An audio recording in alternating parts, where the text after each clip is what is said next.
Bismillah, alhamdulillah, wa salatu wa salam ala rasulillah, assalamu alaikum wa rahmatullahi wa barakatuh. Partie 3. Sous-titre 11e et 12e attribut de Allah Azzawajal, l'ouïe, as-sam et la vue, al-basar.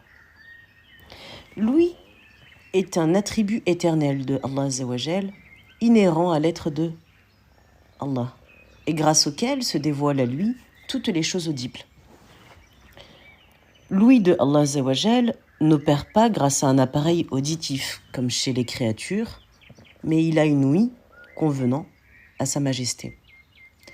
À défaut d'attribuer à Allah Azzawajal cet attribut, nous risquons de lui attribuer le défaut de la surdité, dont il est exempt et qu'il est impossible de lui imputer. Il ne serait plus Dieu le parfait.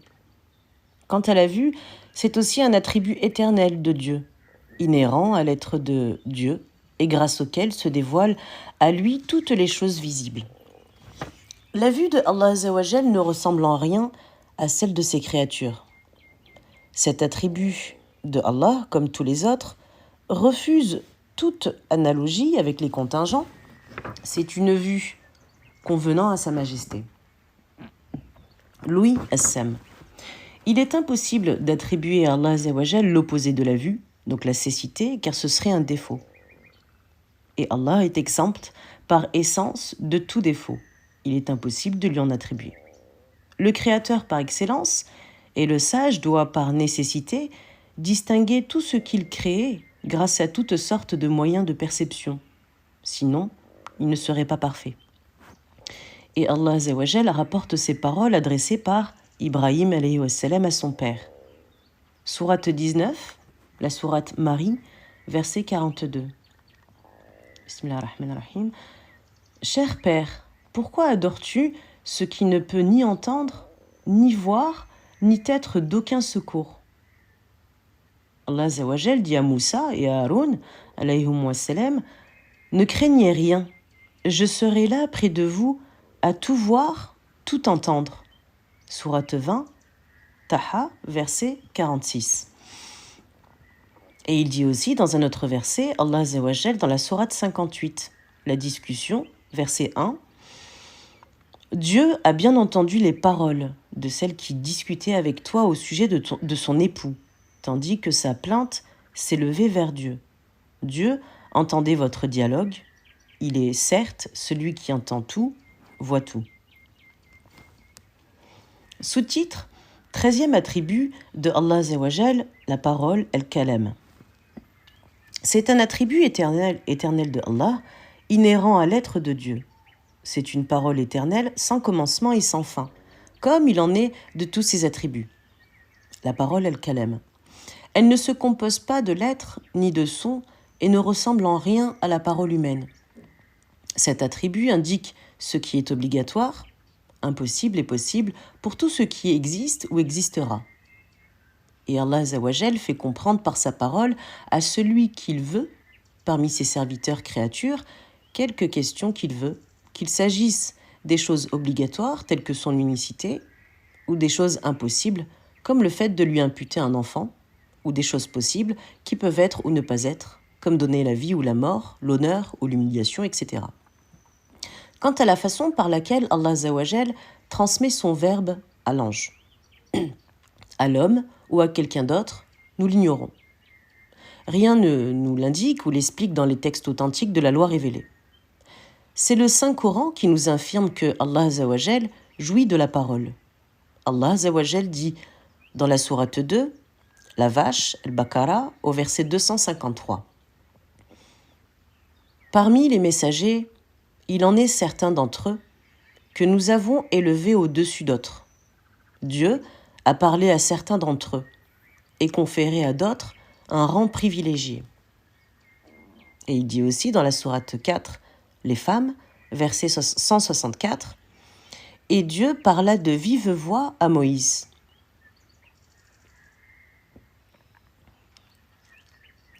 Sous-titre, le rayonnement des attributs divins.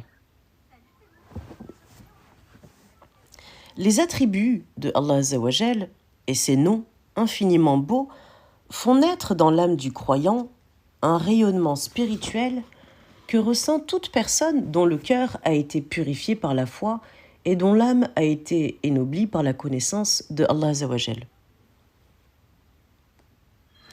Cette lumière et cette sainteté sublime ne proviennent pas de la science seule, car combien de savants dont les arguments sont puissants et les preuves éclatantes, qui sont éloquents et possèdent une vaste culture, ont malgré tout le cœur scellé, la sensibilité éteinte, les sentiments gelés. Ils ont fait de leur érudition un métier et de leur religion un gagne-pain et un moyen pour accéder à la notoriété. On ne leur accorde crédit que lorsqu'ils parlent science, mais en dehors de cela, ils sont personne. L'effet de la science ne se voit ni dans leur langage, ni dans leur comportement, ni dans leurs mœurs et relations avec les autres. Dans le domaine de la science, ils sont plus dignes d'être des pages écrites que de servir de guide et d'exemple à suivre. Ce qui est le plus à craindre, c'est que l'étudiant en théologie dogmatique devienne tel une simple page de science. Et il est à craindre pour lui que le profit qu'il tire de cette science s'arrête à la simple compréhension et dissipation des équivoques. Mon souhait et ma prière que j'adresse à Allah Azawajal, c'est qu'il fasse de la connaissance de ses attributs une lumière qui emplit le cœur, une lumière qui emplit une ivresse qui envahit l'esprit et une félicité qui inonde la vie du croyant. Le croyant, pleinement convaincu que Allah Azawajal a tous les attributs de perfection, qu'il est exempt de tout défaut, qu'il existe de toute éternité, que son existence n'a pas de commencement et qu'il n'y a pas de fin à sa pérennité, que rien n'est à sa ressemblance, qu'il se suffit de lui-même et que tout autre que lui est contingent et subsiste par lui. Celui qui a cette ferme conviction éprouve un bonheur infini parce qu'il sait que quelles que soient ses propres imperfections, il est la création d'un Dieu parfait et que, quelles que soient ses propres faiblesses, il est le vassal d'un Seigneur puissant. Il est son seul soutien et son unique refuge dans ce monde et dans l'autre. Il est la source de toute chose et le point de retour de toute chose. Le vrai croyant qui proclame ainsi la transcendance de Allah Azawajal ne peut accepter de s'humilier devant un autre que son Créateur, ni de se soumettre à un autre que son Créateur qui lui a donné l'existence et dispose de lui. Il est émanation de Allah Azawajal. Il vit grâce à lui et retournera vers lui. C'est par la puissance de Allah qu'il est venu à l'existence. C'est sous sa bienveillance et grâce à sa clémence qu'il parcourt les voies de la vie. C'est finalement à Allah Azawajal qu'il doit retourner. Celui qui croit avec certitude que Allah Azawajal est unique dans son être, dans ses attributs et dans ses actes, est une personne libérée des méfaits de l'associanisme, qu'on appelle shirk en arabe, dans ses paroles et dans ses actes. Et il s'en dégage dans ses comportements pratiques et ses convictions. Le croyant sait que Allah Azawajal seul est digne d'adoration. Il n'adore de fait nul autre que lui afin de concrétiser l'attestation de foi. La ilaha illallah, il n'y a de Dieu que Dieu. Dieu, seul, est l'informé de toutes choses et c'est pourquoi il n'expose ses problèmes qu'à lui. Dieu seul est capable de toutes choses et c'est pourquoi il ne demande secours et aide qu'à lui. Dieu seul est le miséricordieux par essence et par excellence et c'est pourquoi il met tous ses espoirs, le croyant, et sa confiance en lui dans toutes ses affaires. Et Allah Azawajal répond à l'appel de qui l'invoque sans intermédiaire. Le croyant sait que toute chose qui l'éloigne de l'adoration de Allah Azawajal et de son obéissance est une divinité en dehors de lui. Alors, il en éprouve de la honte vis-à-vis de son Seigneur et souffre d'avoir commis un si grand péché. Il fait tout ce qu'il peut pour retourner au plus vite au monothéisme et pour être parmi les sincères. Celui qui croit à l'omniscience de Allah, à sa puissance et à sa volonté, qui croit fermement que Allah Azawajal voit tout et entend tout et que rien ne lui échappe, celui-là trouve que la vie avec Allah Azawajal est la vraie vie, que le bonheur infini se trouve dans une parole prononcée lors d'une prière et en se prosternant devant Allah Azawajal, ce qui fait vibrer tout son être, dans un bienfait rendu à une personne ayant besoin d'aide ou dans une bonne action envers n'importe quelle créature de Allah Azawajal. C'est la foi en ses attributs qui permet de vivre avec le Seigneur. C'est cette foi qui détermine le comportement et qui édifie la vie sur la pureté. Elle emplit le cœur d'espérance, fait rayonner la lumière dans les demeures et dans la société, et c'est grâce à elle que le bien touche tous ceux qui côtoient ou connaissent un croyant. C'est là l'un des rayonnements de la foi dans les attributs de Allah Azawajal. Peut-être produira-t-il les effets souhaités sur les âmes.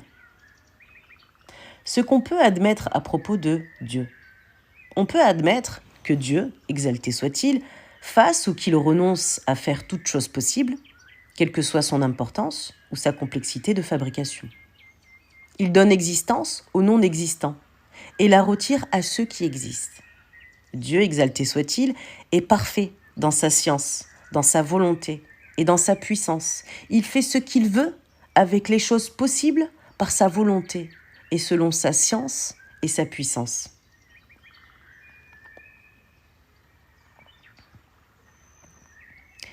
Sous-titre, l'arrêt, el-qada, et la prédestination, el-qadr.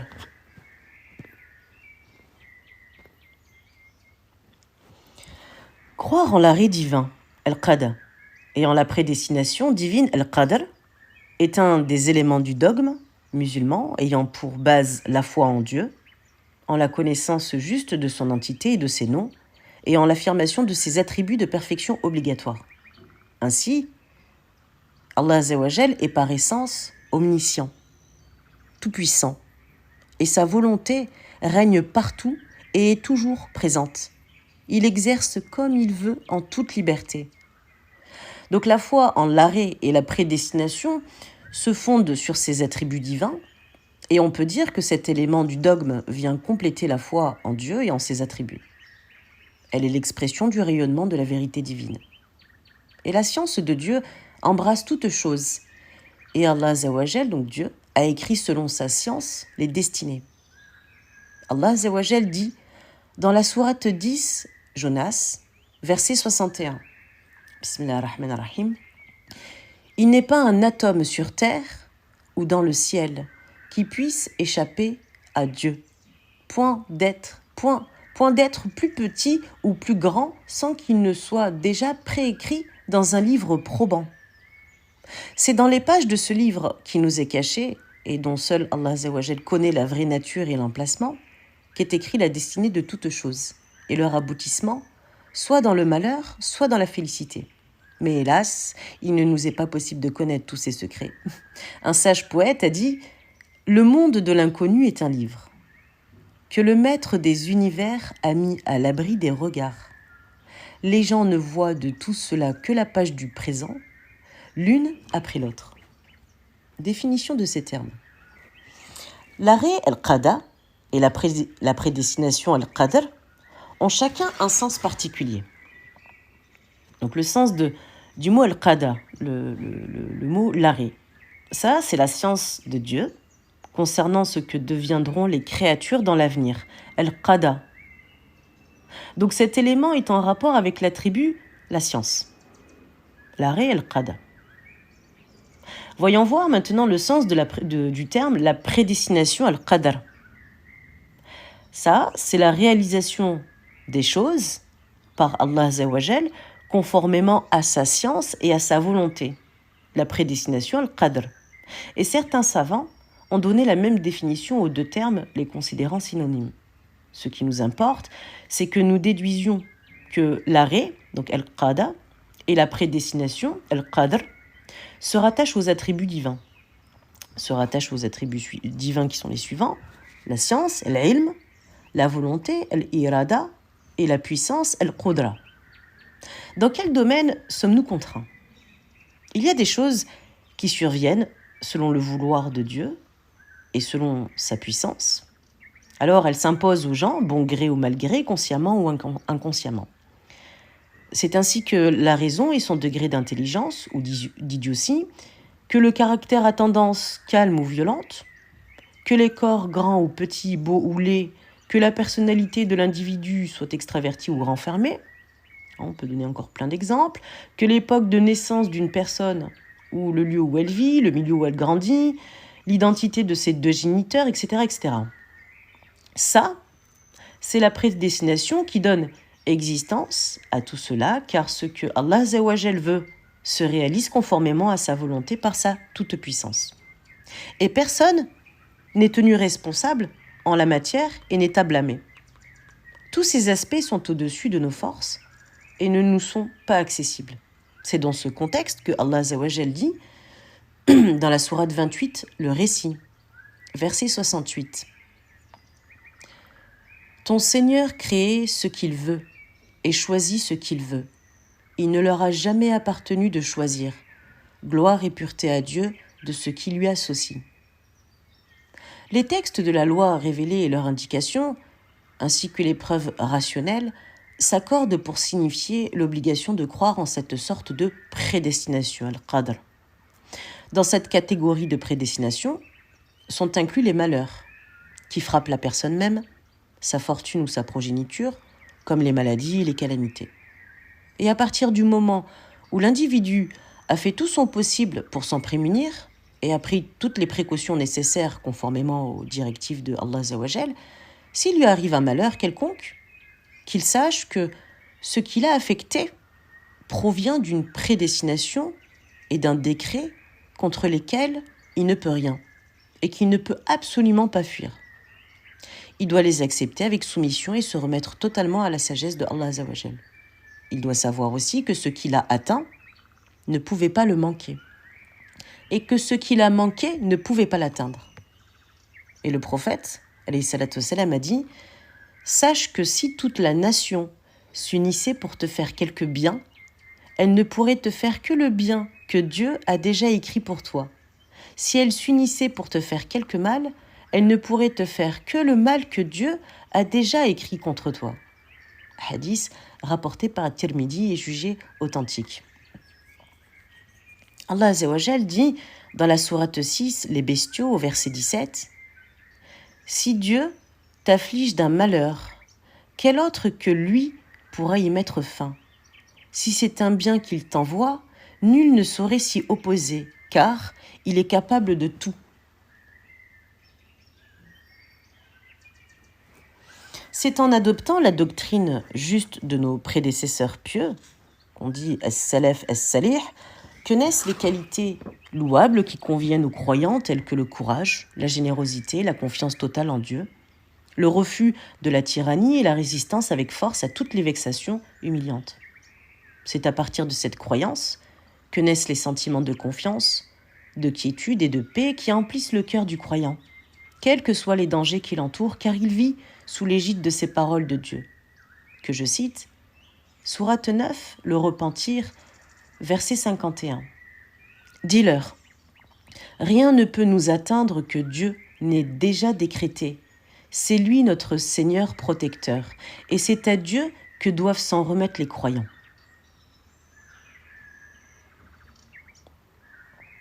Le domaine du libre arbitre. Quant à la seconde catégorie des choses afférentes au décret et à la prédestination qu'on a vu juste avant, elle concerne les actes volontairement et consciemment accomplis. L'homme entreprend ses actions tout en étant conscient de sa liberté et de son emprise sur ce qu'il fait. Il sent l'indépendance de sa volonté et de sa capacité dans leur réalisation. Ce sentiment, en soi, est une preuve suffisante de sa liberté. Et cependant, nous exposons les versets coraniques suivants comme preuve supplémentaire de ce qui y est avancé. C'est un passage qui a été tiré du livre de Al-Razali, La foi du musulman. Allah Azzawajal dit dans la sourate 18, la caverne, verset 29, dit « La vérité est là, émanant de votre Seigneur. Y croira qui voudra et la reniera qui voudra. » Et il dit aussi dans la sourate 10, Jonas, verset 108, « Dis, ô homme, Très certainement, la vérité vous est parvenue de votre Seigneur. Quiconque en suit la voie le fera pour son bien. Celui qui en dévie se perdra lui-même. Je ne puis, quant à moi, répondre de vos actions. Si l'homme n'était pas libre, on ne lui aurait pas fait assumer le choix de la bonne ou de la mauvaise voie. S'il ne disposait pas d'une volonté indépendante, ce que Allah Azzawajal a dit, la vérité est là, émanant de votre Seigneur, y croira qui voudra et la reniera qui voudra. Ne serait-ce que futilité, chose impossible à imputer à Allah Azzawajal, bien entendu. Et nous avons donc une volonté et nous ne sommes nullement contraints. Allah Azzawajal a fait descendre le livre, le Coran, et a ordonné aux gens de suivre ses prescriptions et d'éviter ses interdits. Pour cela, il a assigné une juste rétribution dans ce monde et dans l'autre, et à ceux qui ont obéi et à ceux qui ont désobéi. Il a de même envoyé son messager pour appeler les gens à son livre et à sa religion. Il lui a ordonné ainsi qu'aux croyants, au message, de supporter avec patience les exactions des mécréants. Il leur a ensuite ordonné de les combattre pour s'être rebellés contre Allah Azzawajal et à cause des souffrances qu'il infligeait aux croyants. Si l'homme était tel une plume flottant dans l'air, que le vent déplace comme il veut, sans qu'elle soit mue par la moindre volonté, il n'aurait pas été nécessaire de révéler un livre ou d'envoyer un messager. Ni la récompense, ni la sanction n'auraient de sens, car la liberté, la volonté et le libre arbitre feraient défaut dès le départ. Tout cela ne serait qu'amusement et futilité absurde. Or, la futilité est une chose impossible de la part de Allah Azzawajal. Lui qui a créé l'univers et tout ce qu'il contient. Il a soumis à des règles, des lois et des systèmes qui le régissent. Il a établi la loi de la causalité, c'est-à-dire le rapport de cause à effet. Or, l'homme fait partie de ce monde et est soumis à cette loi, aussi bien dans ce qui le concerne des affaires de ce monde que dans celles de l'autre. Et Allah subhanahu wa ta'ala a dit dans la sourate 48, la victoire, au verset 23, « Telle fut de tout temps la loi de Dieu. Les lois de Dieu demeureront immuables. » Ainsi, la règle de Allah Azzawajal requiert que l'agriculteur, l'industriel, le commerçant et tout travailleur en général accomplissent chacun un acte spécifique qui provoque obligatoirement des effets déterminés et appropriés. Par exemple, l'agriculteur laboure, il sème le grain et il irrigue la terre. Et s'il accomplit ces travaux, il dispose d'une terre fertile, de semences de bonne qualité, et si sa culture est préservée de tous les fléaux, Dieu crée alors de la graine tout le processus qui l'amène à son état final. Si l'agriculteur avait jugé que son sort avait déjà été fixé par le destin, que ce qui avait été écrit à son encontre devait fatalement lui arriver, s'était assis dans sa maison sans accomplir aucune tâche.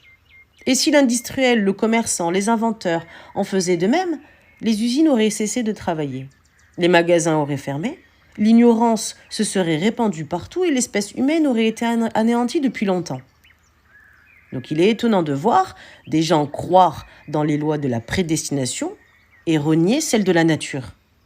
Alors que c'est Allah Azzawajal qui a dit dans la sourate 15, Al-Hijr, au verset 21, je cite, « Il n'est rien dont nous ne détenions pas les trésors, et nous ne le faisons descendre que dans une proportion déterminée. » Et Allah Azzawajal a dit aussi dans la sourate 67, la royauté au verset 15, « Parcourez donc les coins et les recoins de la terre et mangez des biens qu'il vous a octroyés.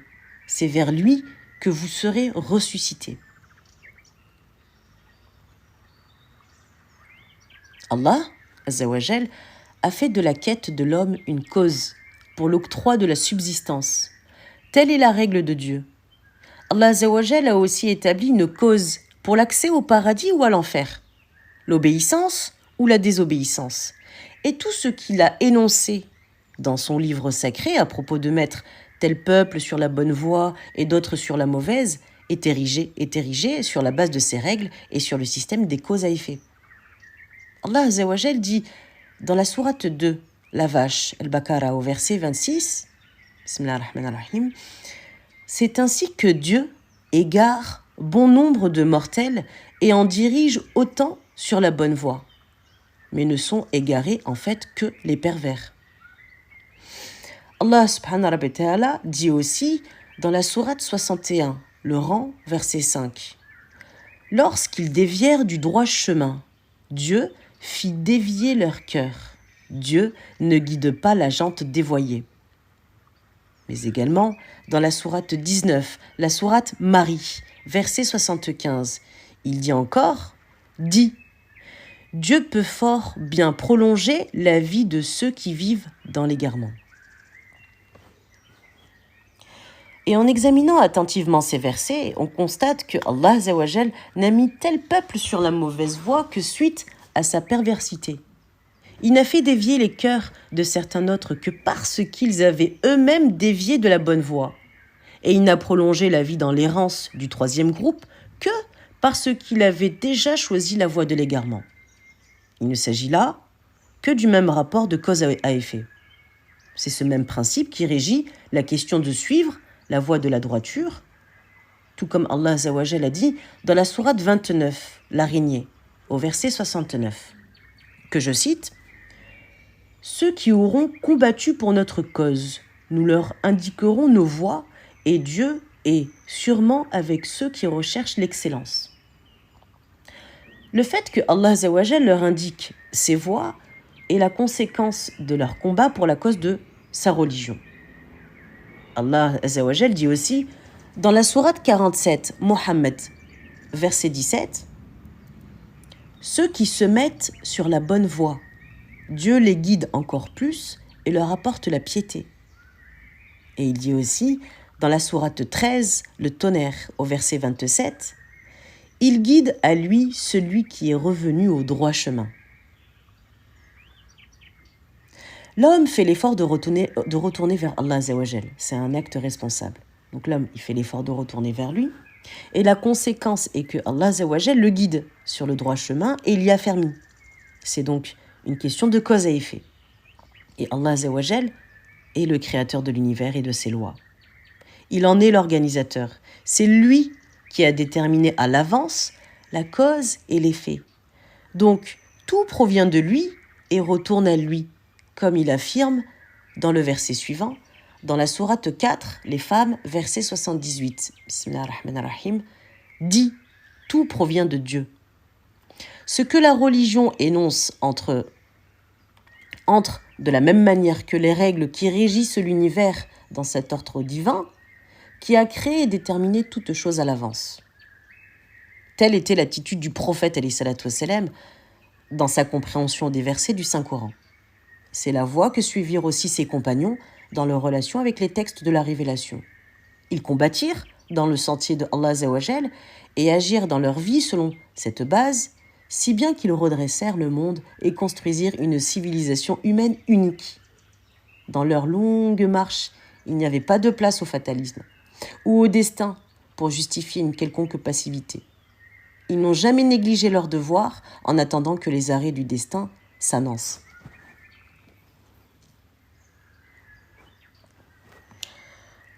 Conclusion.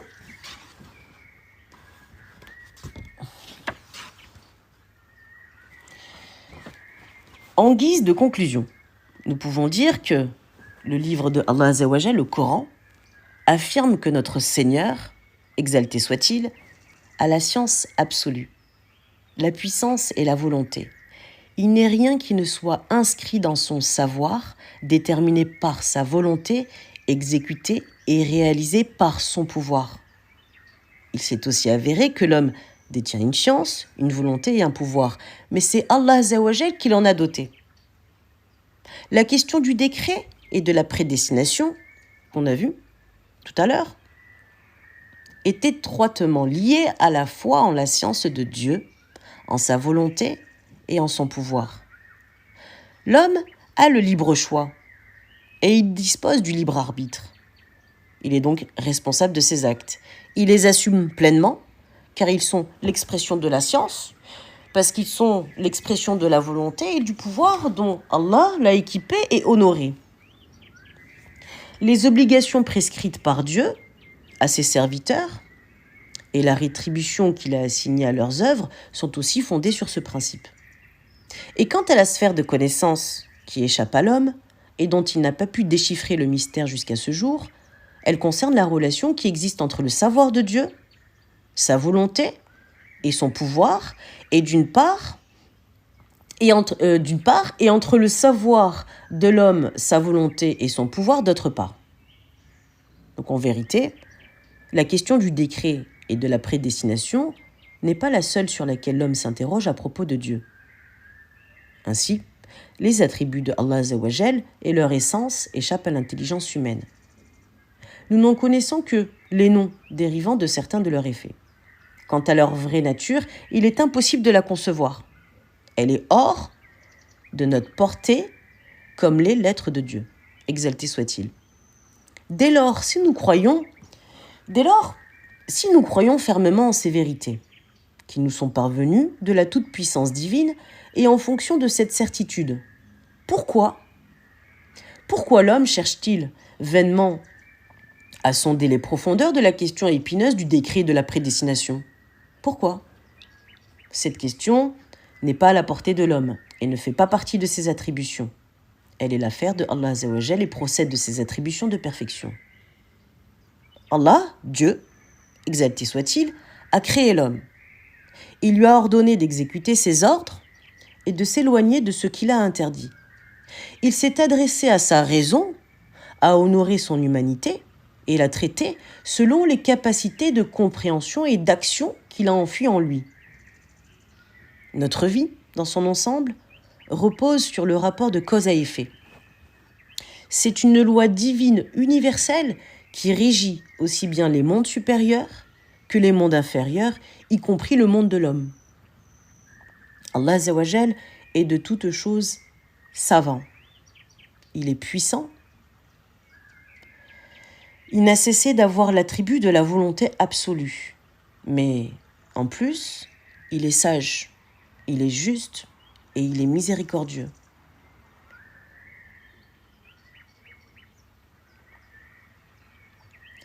Il est le parfait par excellence.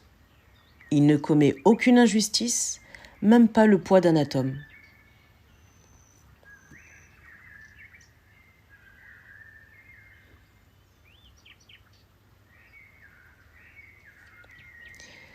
Il ne charge aucun au-dessus de ses capacités. Il ne charge aucun au-dessus de ses capacités. Il ne tient pas rigueur dans le livre des œuvres de chacun des actes de celui qui dort, du fou, de l'enfant ou de celui qui agit sous la contrainte. Il incombe donc à l'homme responsable de mettre en œuvre ce qu'on lui demande de faire, de ne pas agir en sot et de cesser de justifier ses échecs au nom de la prédestination. La prédestination ne peut être un frein pour l'homme qui agit, bien au contraire. Elle doit insuffler la force en lui, car l'homme agit librement et réellement.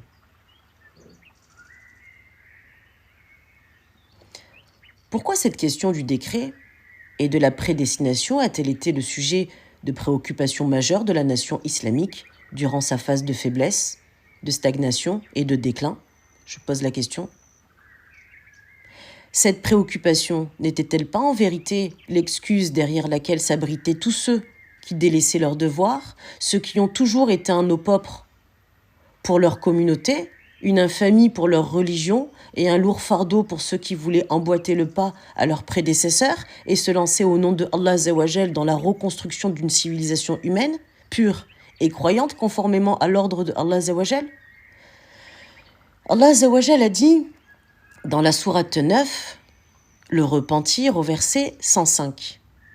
Bismillah ar-Rahman ar-Rahim dit « Agissez, Dieu verra donc vos actions ainsi que son messager et les croyants.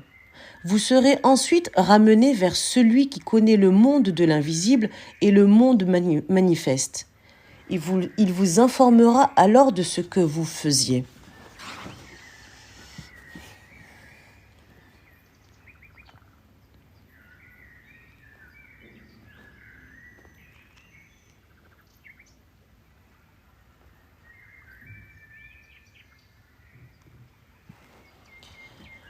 Sous-titre: Les très beaux noms de Dieu.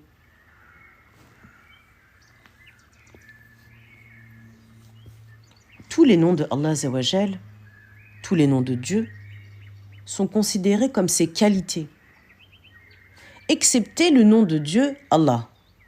C'est en effet un nom propre désignant l'entité de Dieu. Ces qualités sont au nombre de 99. 99. Si nous considérons que les noms de Dieu sont définitivement arrêtés par les textes. Tawqifiyya en arabe, selon l'avis de la majorité des savants. Ceci veut dire que nous refusons d'évoquer Dieu par un nom ou une qualité qui n'a pas été stipulée dans le Coran ou dans la Sunna du prophète. Cependant, leur nombre est bien plus grand si nous disons que les noms de Dieu sont conciliables. Tawfiqiyya, dans le sens où l'on peut lui attribuer tout nom qui convient à sa magnificence, même s'il n'a pas été cité par les textes de la loi. Il faut rappeler que Dieu, exalté soit-il, s'est qualifié par 13 attributs que les docteurs en théologie dogmatique ont recensés. Tout croyant responsable doit les connaître et y croire fermement, car ce sont des attributs obligatoires à Allah Azawajal. Toutes les autres qualités en dérivent sont incluses dans leur signification ou en sont dépendantes. Et quant aux très beaux noms de Allah Azawajal, ce sont ces noms par lesquels nous invoquons notre Seigneur, ce sont ces noms par lesquels nous l'adorons et ce sont par ces noms aussi par lesquels nous le prions.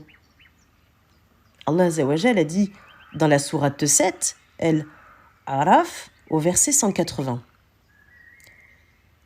C'est à Dieu qu'appartiennent les plus beaux noms, servez-vous-en pour l'invoquer.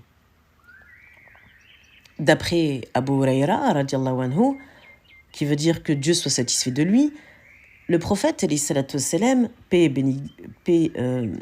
bénédiction sur le prophète a dit paix et bénédiction de Dieu sur le prophète. Voilà, j'essaye de traduire littéralement en arabe ce que je dis. D'après Abu Huraira, radiallahu anhu, le prophète a dit: en vérité, Allah a 99 noms. 100 moins 1, celui qui les connaît tous entrera au paradis.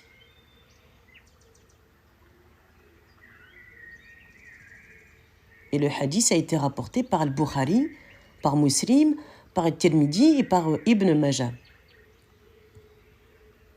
Toujours selon Abu Huraira, radiallahu anhu, le prophète a dit: en vérité, Allah a 99 noms, 100 moins 1. Tout individu qui les apprend entrera au paradis. Allah est impair et il aime tout ce qui est impair. Ensuite, Abu Huraira les énonça et le hadith a été rapporté par Al-Bukhari Muslim. Voici la liste complète des noms de Allah Azawajal selon la version rapportée par At-Tirmidhi dans ses Sunan, et nous y ajoutons leur signification au fur et à mesure.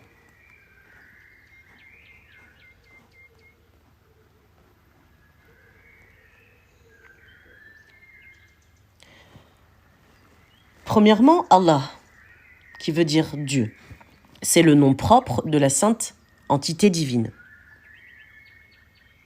Deuxième attribut, Ar-Rahman, le très clément par essence, le dispensateur des biens immenses.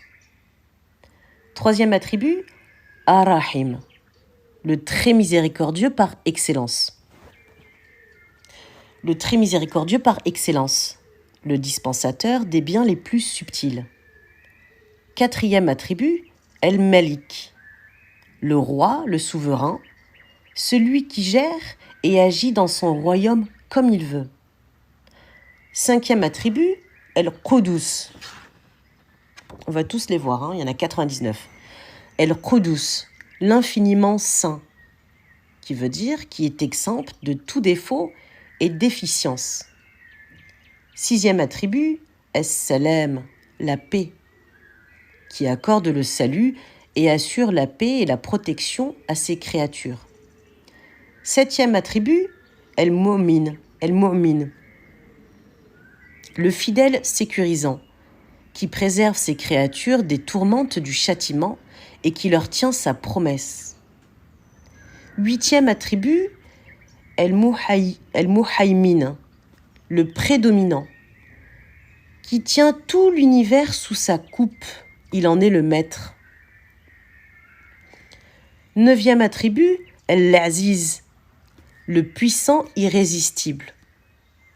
Allah Azzawajal est le vainqueur car sa toute-puissance est unique, intense et sans limite.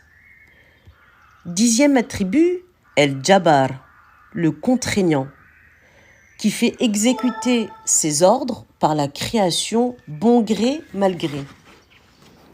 11e attribut, El-Mutakabir, le superbe, qui est le seul à détenir les qualités de grandeur infinie.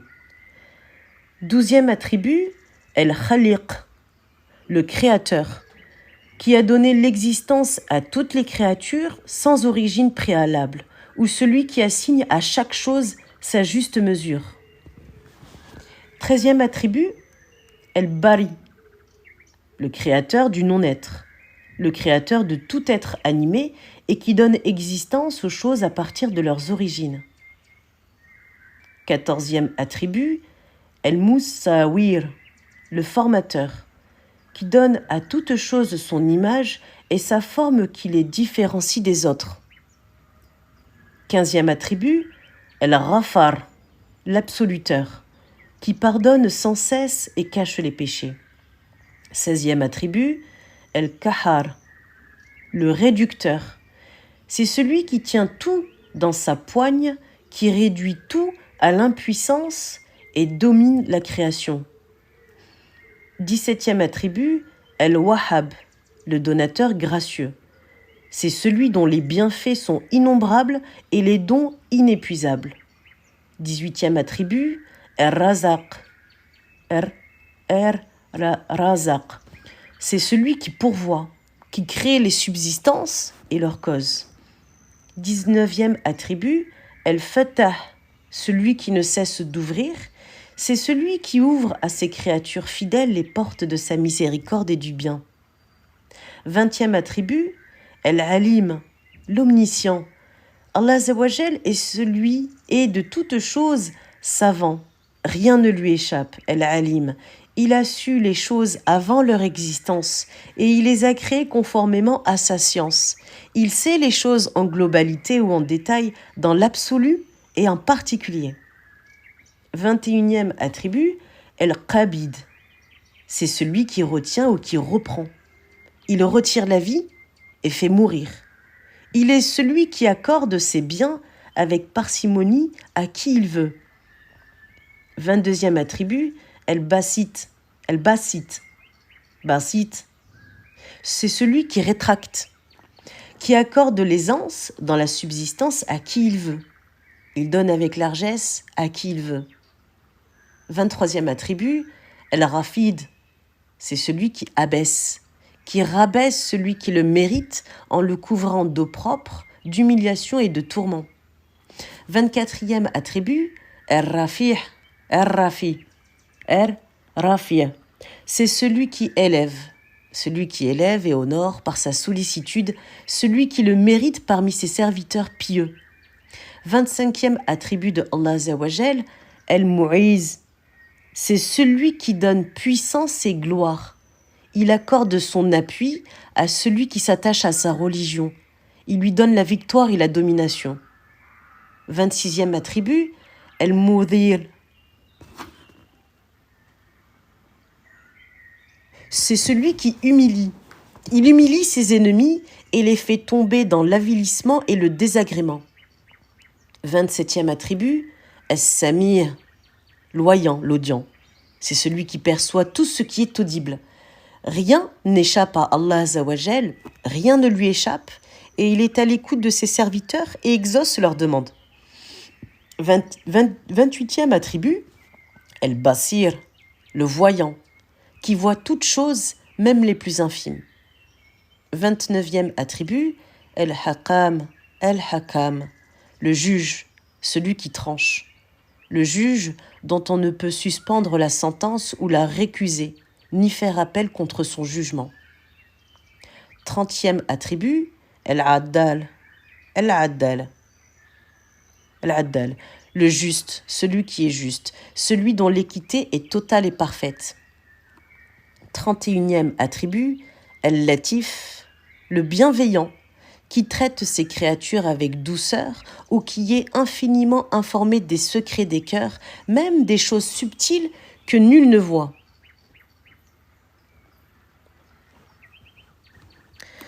32e attribut, El-Khabir, le bien informé. C'est celui qui connaît les choses dans leurs détails les plus cachés et les plus subtils.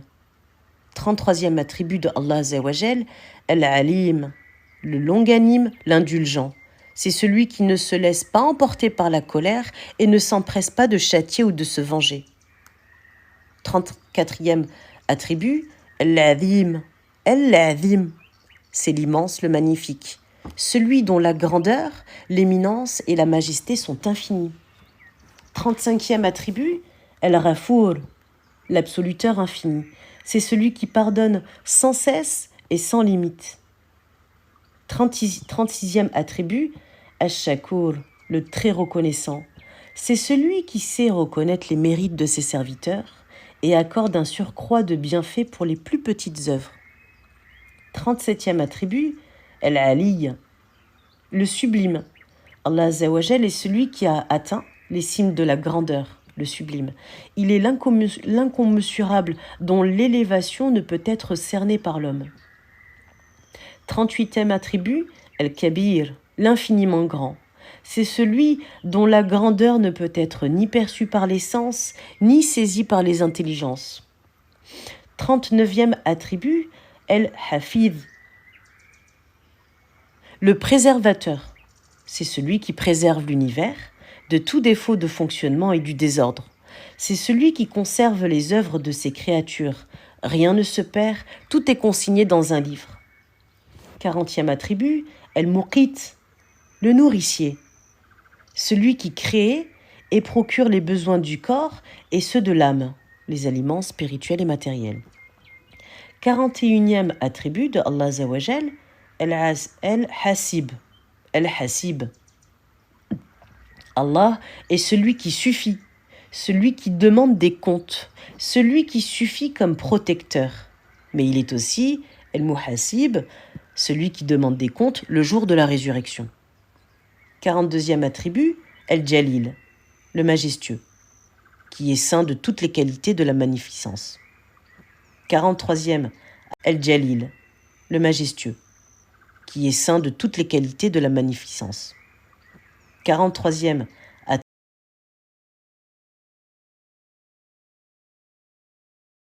attribut, 43e attribut, El-Karim,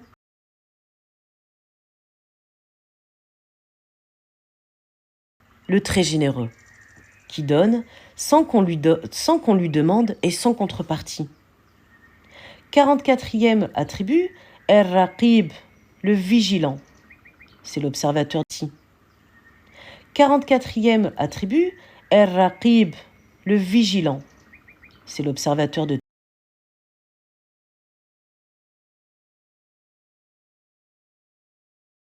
toutes choses. Je reprends. J'ai eu un petit bug. Donc 43e attribut, El-Karim, le très généreux. C'est celui sans qu'on lui demande et sans contrepartie. 44e attribut, El-Raqib, le vigilant. C'est l'observateur de toutes choses. Il contrôle et remarque toutes choses. 45e attribut, El-Mujib, c'est celui qui exauce, qui répond à celui qui l'invoque. 46e attribut, El-Wasi', le vaste, dont la miséricorde est immense et dont la science inclut toute chose. 47e attribut, El-Hakim, le très sage. C'est le détenteur de la sagesse infinie. 48e attribut, El-Wadoud, l'intensément affectueux, qui aime le bien pour ses créateurs et leur accorde ses bienfaits en toutes circonstances. 49e attribut, El-Majid, le glorieux. Il est digne des plus hautes glorifications, qui, de toute éternité, est au sommet de la gloire extrême, de la noblesse et de la grandeur. 50e attribut de Allah Azzawajal, El-Bahith, c'est celui qui suscite, qui ressuscite, qui suscite les messagers auprès des gens, et c'est lui aussi qui ressuscite les morts de leur tombe pour le rassemblement et le jugement dernier. 51e attribut, El-Shahid, le témoin absolu. Il est témoin présent et bien informé des actes de toute créature. 52e attribut, El-Haq, le vrai. Allah Azzawajal est le constant qui ne varie jamais, c'est l'immuable. 53e attribut, El-Wakil, le gérant bienveillant. C'est celui qui prend en charge toutes les affaires des êtres vivants et tous leurs besoins. 54e attribut, El-Qawi, le très puissant. Il est celui qui détient la puissance totale et absolue. 55e attribut, El-Matin, le très ferme. Celui dont la vigueur, la solidité et la fermeté sont absolues et intenses. 56e attribut, El-Wali, le maître prévenant. Il est celui qui prend en charge et veille à tout ce qui concerne ses créatures. 57e attribut, El-Hamid, le très digne de louange, qui est loué et qui mérite toute louange. 58e attribut, El-Muhsi, celui qui recense tout, qui tient des comptes rigoureux, rien n'échappe à sa science. 59e attribut, El-Mubdi'u, celui qui donne l'existence sans modèle, qui fait apparaître l'existence première du non-être, donc le néant, sans modèle au préalable. 60e attribut, El-Mu'id, celui qui redonne existence, qui fait réapparaître les choses après leur anéantissement. 61e attribut, El-Muhyi, celui qui revivifie, celui qui crée la vie et l'insuffle dans chaque être humain, dans chaque être vivant. 62e attribut de Allah Azzawajal, El-Mumit, celui qui fait mourir, qui retire la vie aux êtres vivants.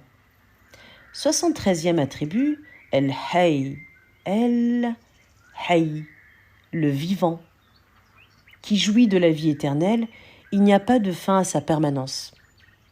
64e attribut, El-Qayyum, le subsistant par soi. Il maintient seul l'existence, il n'est ni distrait, ni incapable, alors que toute chose subsiste par lui et dépend de lui. 65e attribut de Allah Azzawajal, El-Wajid, l'opulent. C'est le riche qui se suffit à lui-même. Il trouve tout ce qu'il veut, il n'a donc pas besoin d'autrui. 66e attribut, El-Majid, le très noble, celui qui est de toute éternité au summum de la gloire et de la grandeur. 67e attribut, El-Wahid, l'unique, l'unique dans son être, dans ses attributs et dans ses actes. Sa parole est unique, il est unique sans second, possesseur sans associé. Il est l'immuable et le permanent. 68e attribut, As-Samad, le soutien universel, l'absolu, le refuge, As-Samad. C'est auprès de lui que toute la création trouve le soutien et le refuge. Il est le maître protecteur, il est l'impénétrable exempt de toute similitude avec la création et ses faiblesses. 69e attribut, El-Qadir, le puissant. C'est celui dont la puissance est totale, rien ne peut la défier. 70e attribut d'Allah Azzawajal, El-Muqtadir, le capable, celui qui a pouvoir sur tout. Ce nom est l'expression du pouvoir normatif de Allah Azza wa Jal. 71e attribut, Al-Muqaddim, celui qui fait avancer. C'est celui qui détient le pouvoir de faire avancer toute chose, que ce soit sur le plan matériel ou sur le plan moral. 72e attribut, j'ai du mal, Al-Mu'akhir.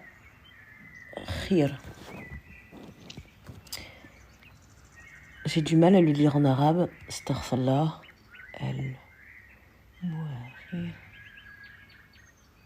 Alors je vais pas le dire parce que j'ai du mal à le lire, cet attribut. Je vais le dire en français.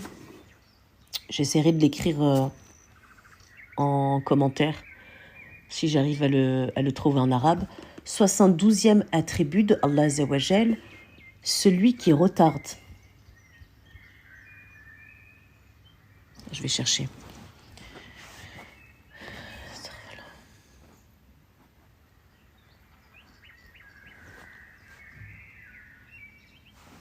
Alors, celui qui retarde.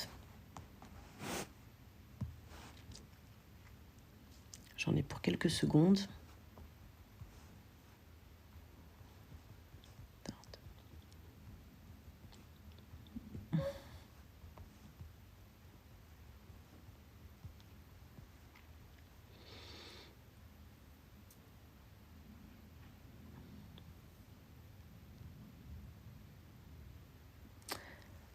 J'ai du mal à le dire en arabe. Al-Mu'akhir. Je crois que c'est ça. Le retardateur. En français, c'est le retardateur, mais j'ai du mal à le dire en arabe. Donc, le retardateur.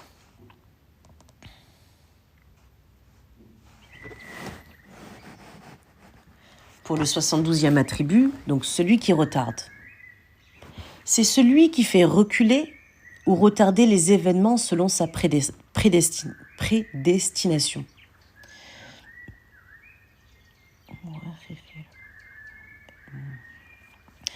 Le 73e attribut de Allah Azza wa Jal, Al-Awwal, le premier. Il est le premier sans commencement. Rien n'est antérieur à lui, il est seul par son existence. 74e attribut, Al-Akhir, le dernier. Donc c'est le premier et le dernier. Le dernier, rien n'est postérieur à lui. Tout périra sauf lui. Il n'y aura pas de fin à son éternité. 75e attribut de Allah Azza wa Jal, Al-Zahir, l'apparent, qui a révélé son existence par la manifestation de ses miracles et la création des contingents du non-être, El-Adam. 76e attribut de Allah Azza wa Jal, El-Batin, le caché, celui qui a caché son essence, il n'est pas perceptible. Personne ne peut le cerner puisqu'il est le subtil. 77e attribut, El-Wali, le tutélaire. C'est celui qui possède toutes choses et les dirige comme il veut. 78e attribut, El-Muta'ali, l'exalté, celui qui est infiniment au-dessus de toute imperfection. 70e attribut, El-Bar, le bon. Dieu est infiniment bon et infiniment généreux. 80e attribut, At-Tawwab, celui qui accepte le repentir sans cesse. C'est celui qui agrée tous les repentirs, qui guide les désobéissants sur la voie du repentir et qui a agréé leur retour sur le droit chemin. 81, on est donc au 81e attribut de Allah Azza wa Jal, El-Muntaqim, le vengeur. C'est celui qui punit, celui qui mérite le châtiment. 82e attribut, El-Afu,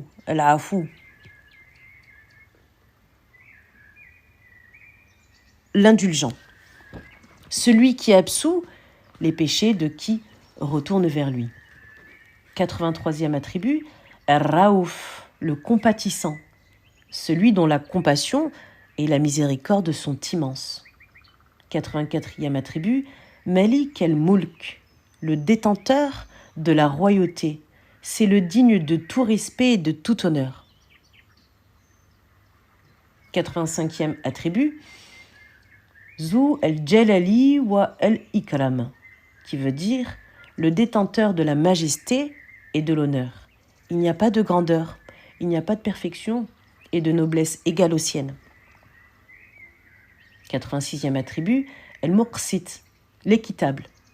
C'est celui qui rend justice aux opprimés. 87e attribut, el-Jami', le rassembleur, qui rassemblera toutes les créatures le jour de la résurrection.